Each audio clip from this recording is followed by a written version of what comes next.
একেবারে খুব ধ্যান দিনি বলে বা যে এইটা আমি ধরলাম তোদের এগিয়ে এইটা আমি তোমাদের ধরলাম, তুমি এই আটটা বলতে পারলে না, কারণ আটে তোমার হয়তো ডিস্টার্ব আছে কালারে, তো সবগুলো বিভিন্ন কালারে আছে।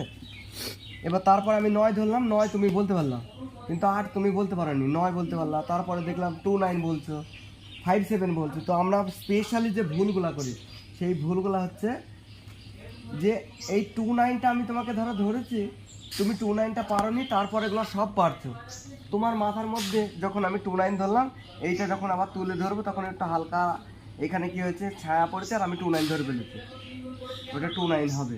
কিন্তু স্যার উল্টি ফেলেছে, 5 ধরেছে, যেটা ওই ডিস্টেন্সের ক্ষেত্রেও যে সেম, এটাও সেই একই।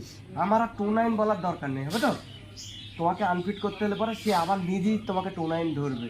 সে 29-এর যে রেড কালারটা এখানে ধরবে। এই কালার ব্লাইন্ডের ক্ষেত্রে মানুষের স্পেশালি এই নলেজটা থাকার দরকার আছে যে এইখানে যে ওয়ার্ডে লেখা আছে যে 57 কি, কিছু তো গ্রিন কালারে আছে, কিছু ইয়েলো কালারে আছে। তো তুমি দেখছো যে এরকম কাত হচ্ছে, তার মানে তোমার কালার ডিস্টার্ব কিছু না কিছু আছে। সেই জন্য দেখার সময় ঘাড় কাত করা হবে না, ঠিক আছে? শার্টে তুমি এরম যা দেখছি এরম করে তাই দেখবা। এইবার সেই ওয়ার্ডটাকে নিয়ে আর নাচানাচি করা হবে না, নেক্সট যেগুলো ধরা আছে সেগুলো বলতে হবে তো। তাহলে পরে ও উস্তাদি ভুলে যাবে যে 5 ধরেছিলাম না 7 ধরেছিলাম। তাহলে 5-এর জায়গায় ও যদি 7 ধরে, অ্যাকচুয়ালি তুই 5-এই আনবি। 5-এ ধরো রেড কালার আছে, যেটা তোর কালার ব্লাইন্ডনেস আছে, যেগুলো আমাদের সুপ্রিম কালার প্রাইমারি কালারের মধ্যে পড়ছে, তার মধ্যে তুমি 5টা অ্যাকচুয়ালি তুই রেডে আনবি। কিন্তু আমি তো উস্তাদ, আমি তো তারপরে 4-5টা তোকে ধরে ফেলেছি, আমার আর 5 আর মনে নেই। আমার 5-এর জায়গায় 7-এর কথা মনে আছে, আমি কি 7 দেখলাম, ঠিক আছে? 7-এর কথা কি কিছু বলছে, ফ্যান চালা